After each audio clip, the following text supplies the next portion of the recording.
ఈరోజు కథ ఓబయ్య సంతకం. దామల చెరువు అనే గ్రామంలో ధర్మయ్య అనే రైతు ఉండేవాడు. అతని భార్య ఒక కొడుకును కని పురిట్లోనే చనిపోయింది. ఆ పిల్లాడికి ఓబయ్య అని పేరు పెట్టి ధర్మయ్య ఎంతో గారాబంగా పెంచాడు. ఓబయ్య అంత చురుకైనవాడు కాదు, మందబుద్ధి, దానికి తోడు అమాయకుడు కూడా. తండ్రి చేసిన గారం కూడా తోడై వాడు ఎందుకు పనికిరాని వాడయ్యాడు. ధర్మయ్యకి తాను ఉన్నంతకాలం తన కొడుక్కి ఏమీ పర్వాలేదు కానీ తాను పోయాక వాణ్ణి ఎవరు చూస్తారా అన్న చింత పట్టుకుంది.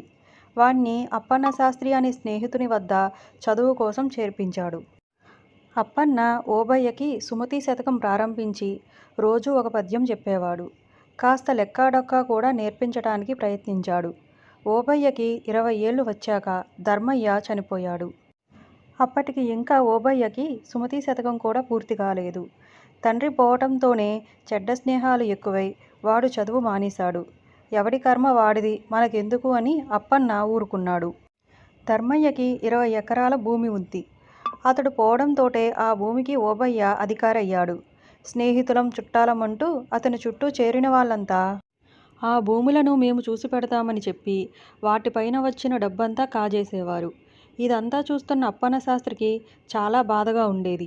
ఒకరోజు ఆయన ఓబయ్యని రహస్యంగా పిలిచి, ఓబయ్య, ఈ చుట్టాలు స్నేహితులు నీ డబ్బు భూమి కోసం చేరారు. అదంతా దోచుకున్న తర్వాత నీ దగ్గర ఒక్కరూ లేకుండా పోతారు అని కేకలేసి పంపేశాడు. ఓబయ్య ఇంటికి వచ్చి అక్కడ ఉన్న తన చుట్టాలను స్నేహితులని చూసి పోండి పోండి, రేపటి నుంచి నా గడప తొక్కవద్దు అంటూ తరిమేశాడు. అబ్బో, ఓబయ్య అమాయకుడు అనుకున్నాం కానీ గడుసువాడే అనుకుంటూ వాళ్ళు తిరిగి వెళ్ళిపోయారు. ఒకరోజు శేషయ్య అనే అతను చారెడు వేరుశనగ కాయలు తెచ్చి ఓబయ్యకు ఇచ్చాడు. జంగయ్య చిలకడ దుంపలు పట్టుకొచ్చాడు. తిమ్మయ్య తేగలు బఠానీలు పట్టుకొచ్చి ఓబయ్యను కాకా పట్టారు. మళ్ళీ అందరూ ఓబయ్య చుట్టూ చేరడం చూసి అప్పన్న శాస్త్రి ఎంతో విచారించాడు. రోజులు గడిచిపోయాయి. ఓబయ్యకి తండ్రి నిల్వ చేసి ఇచ్చిన డబ్బంతా హారతి కర్పూరంలా అయిపోయింది. శేషయ్య, తిమ్మయ్య, చెంగయ్య, మిగిలిన స్నేహితులంతా ఓబయ్యకి అప్పులు ఇవ్వటం ఆరంభించారు. అప్పన్న శాస్త్రి ఉండబట్టలేక ఒకరోజు ఓబయ్యను పిలిపించి, ఏరా ఓబయ్య, అప్పులు చేస్తున్నావట, అప్పు ముప్పు చేస్తుంది, జాగ్రత్త, ఆ పోకిరి వాళ్ళను దరిచేరనివ్వకు అని హెచ్చరించి పంపేశాడు. ఓబయ్య బుద్ధి తెచ్చుకుని ఆ వేడిపోకుండా ఇంటికి తిరిగి వచ్చి, ఇది వరకు అన్నట్లే పోండి, రేపటి నుంచి నా గుమ్మం తొక్కకండి అని స్నేహితులని తరిమేశాడు. ఏమిటి తిమ్మయ్య, ఓబయ్య మధ్య మధ్యలో మనల్ని ఇలా పొమ్మంటున్నాడు, వీడి వాలకం చూస్తూ ఉంటే మనల్ని ఇంకా చేరనిచ్చేలా లేడు అన్నాడు శేషయ్య. ఎలాగైనా వీడిని మాయ చేసి వీడి భూమి అంతా మన పేర రాయించుకోవాలి. ఆ తర్వాత వీడు మనల్ని రమ్మని బ్రతిమిలాడినా ఆ గడప వైపు తొంగి చూడక్కర్లేదు అని అన్నాడు తిమ్మయ్య. అలాగైతే ఒక దస్తావేజు తయారు చేసి తెస్తాను. నా వద్ద తను తీసుకున్న రుణానికి బదులుగా తన భూమి నాకు చెందేటట్లుగా రాయించుకుంటాను. ఆ తర్వాత ఆ భూమిని మనందరం సమానంగా పంచుకుందామని అన్నాడు సింగన్న. నువ్వు వాడికి ఇచ్చింది 25-50 లాంటి చిన్న మొత్తాలేగా. ఈ చిన్న మొత్తాల కోసం భూమంతా రాయించుకుంటే ఆ దస్తావేజు చెల్లుతుందా అన్నాడు కామయ్య. నిక్షేపంగా చెల్లుతుంది. 25-50 అని రాస్తానా ఏంటి, 10,000 రూపాయలు తీసుకున్నాడని రాస్తాను అని అన్నాడు సింగయ్య.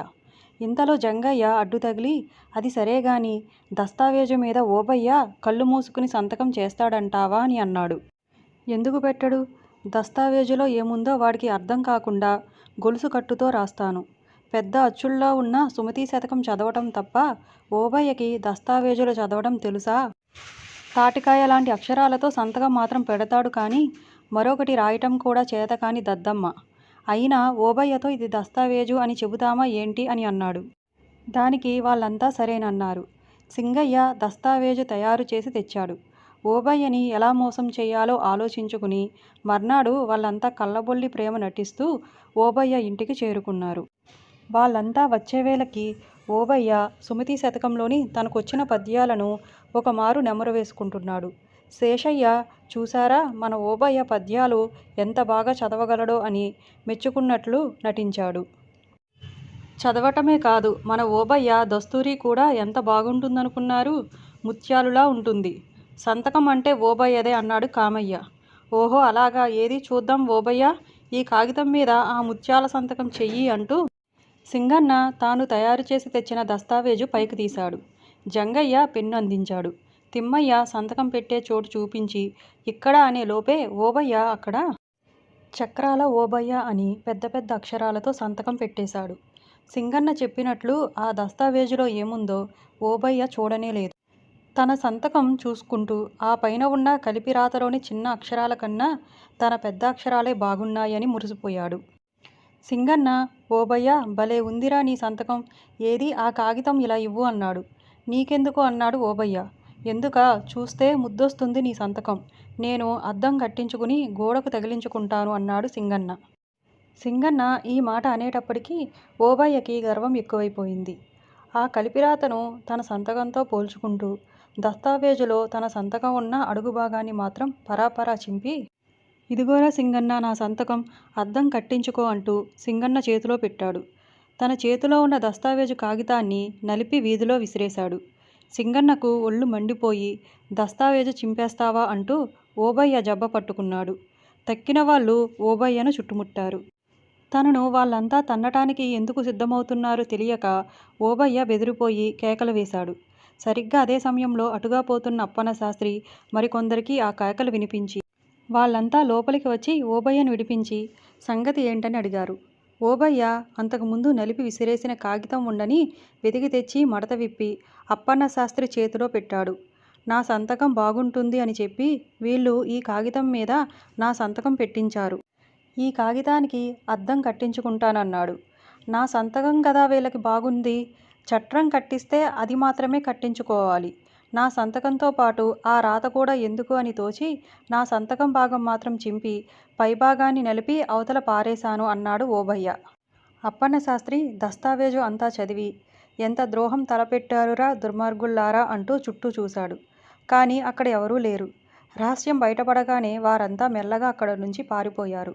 ద్రోహం ఏమిటి బాబాయ్ అన్నాడు ఓబయ్య. ఈ దస్తావేజు మీద నీ సంతకం పెట్టించి నీ భూమి దాఖలు పరుచుకుందాం అనుకున్నారు. వీళ్ళు అద్దం కట్టించుకుంటామని నిన్ను ఉబ్బేసి దస్తావేజు నీ నుంచి పుచ్చుకుందాం అనుకున్నారు. ఈ దస్తావేజులో నీ సంతకం ఉన్నప్పుడే వాళ్ళకు ఉపయోగం. వాళ్ళ ప్రయత్నము ఇలా భగ్నమైపోయిందన్న కోపంతో నిన్ను తన్నబోయారు అన్నాడు అప్పన్న శాస్త్రి. ఎంత మోసం తలపెట్టారు దుర్మార్గులు అని వచ్చిన వాళ్ళంతా అనుకున్నారు. అమాయకులను భగవంతుడు ఇలాగే కాపాడుతుంటాడు అన్నాడు అప్పన్న శాస్త్రి.